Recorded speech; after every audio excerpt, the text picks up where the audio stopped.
বন্ধুরা, চিলি চিকেনের জন্য যে মাংসটা ম্যারিনেট করে রেখেছিলাম চিকেনটাকে, ওটা 2 ঘন্টা হয়ে গেছে। আমি এর মধ্যে নিয়ে নেবো একটা ডিম, নিয়ে নেবো 2 চামচের মতো ময়দা, 2 চামচ কর্নফ্লাওয়ার, দিয়ে দেবো কাশ্মীরি গুঁড়ো লঙ্কা, ভালো করে মেখে নেব।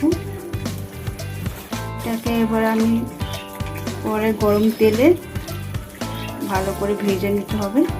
একটু মাখো মাখো করে মাখতে হবে যাতে কোটিংটা ভালো হয়। একটু সাদা তেল দিয়ে দেবো। সাদা তেলটা দিলে যখন ভাজবো তখন কড়াইয়ের গায়ে নিচে লেগে যাবে না, অনায়াসে চিকেনগুলো ভালো করে ভাজা হবে।